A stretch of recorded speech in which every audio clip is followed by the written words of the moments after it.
What's up guys, Ronaldo here and welcome. Today I want to give you a bit of a rundown of what you want to buy in each of the shops of Watcher of Realms. So I will go over the Dwarven Association, but I will also go over what you want to buy in some event shops, like just now the 1-year anniversary event shop, or also the Gear Dungeon shop, because they also have quite valuable things in these shops.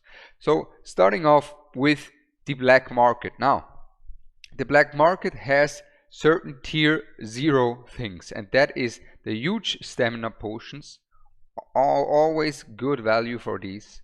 Then you also have 4 diamonds, reduced cost for energy is amazing as well, right? Then you have these guys as well, and you have, let's just buy them all here real quick because I need them. Now about these guys, right? This is fodder. Now for all the early game players, I would not recommend buying the shop out all the time, because you just don't have the resources to level up the fodder that efficiently yet.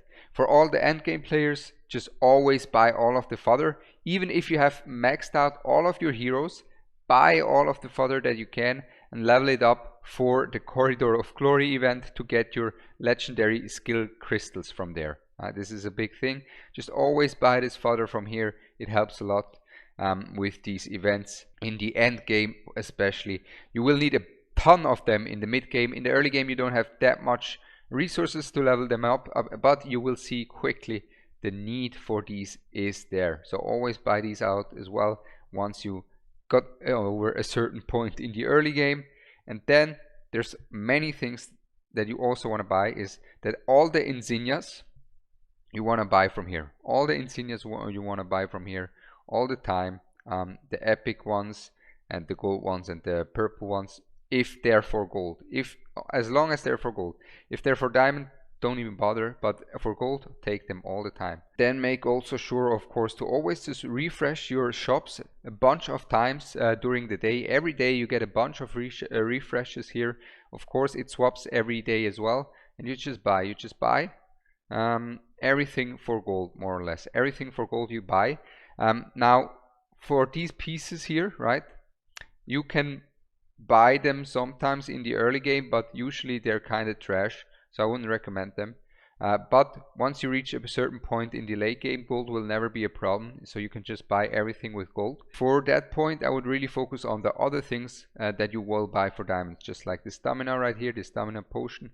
And of course, you can also get some reduced cost for summoning crystals. So if you can get a summoning crystal for 70 diamonds, right, that's amazing. It's a good discount that you want to make use of. So general rule of thumb, once you reach a certain point in the game, when you have no gold problems, just buy everything more or less that is gold, other than these pieces that you will not need from the black market. And in terms of diamonds, buy stamina and buy summoning crystals for the diamonds. And in the guild shop, the legendary skill crystal is basically a tier 0 thing. You will always want to get that every week, and if you then have some leftovers, I'd say tier 1 are some summoning crystals, and also tier 1 or even tier 2 actually, you could say, are these 2 artifacts. But you always want to make sure that you will be able to buy another summoning crystal next week.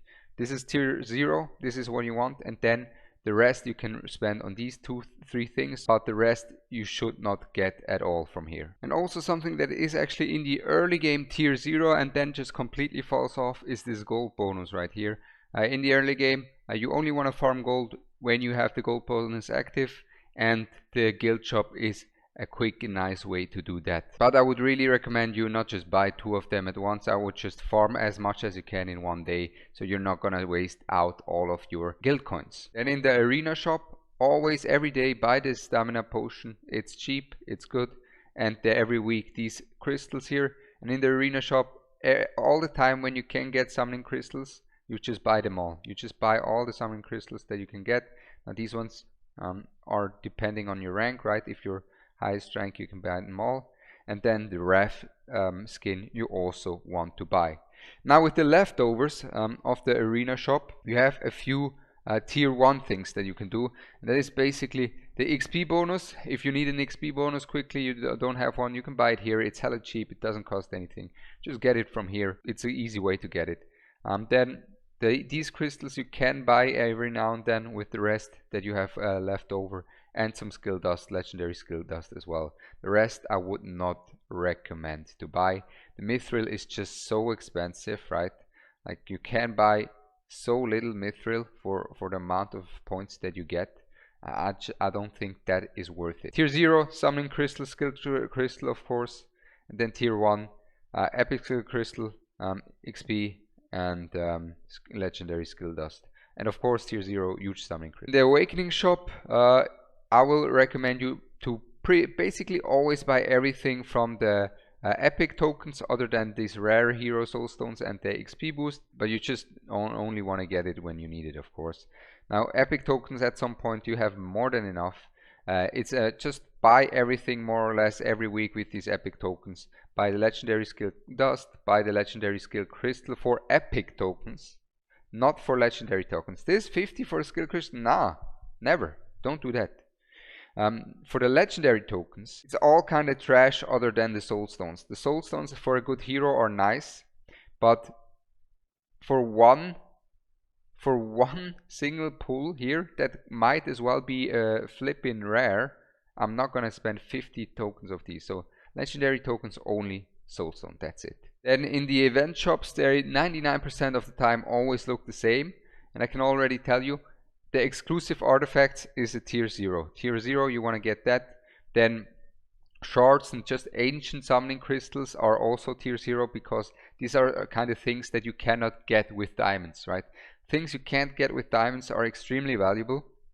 And the last thing you can't get with diamonds are these meteorites, right, that you can use to get ancient exclusive artifacts. Now these diamonds are hella expensive here, but I still believe they are something that you want to get your hands on. Then tier 1, I'd say, are the rare summoning crystals always, and the diamonds, right?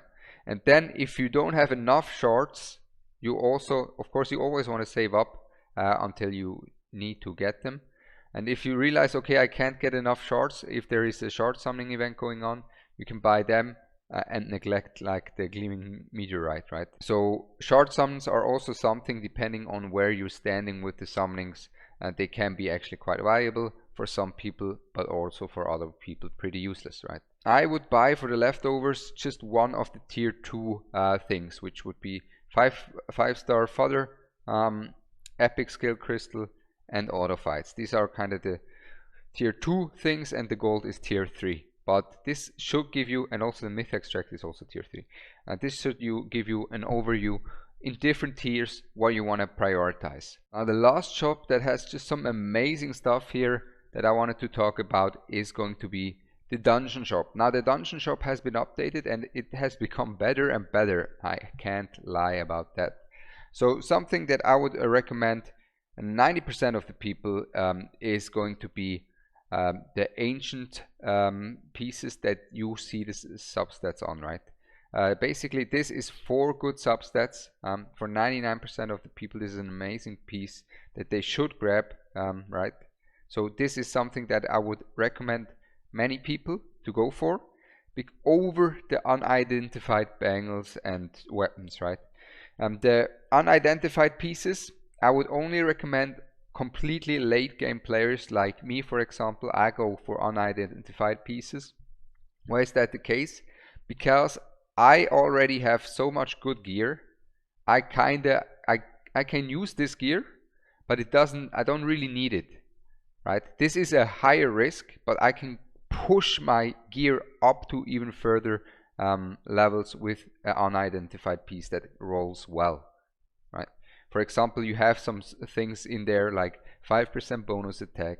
You have some things in there like being able to max roll a stat to the red bar, like you just roll them to the limit, which is mental. And then 2 other things that I think are also more or less for endgame players is the gear recasting hammers and the refining crystals. Now these recasting hammers are not that expensive anymore, which is nice, and you can actually make some use of them to get some gear that didn't roll well to a really good level with them. Of course you need multiple ones of these, but they are really cheap.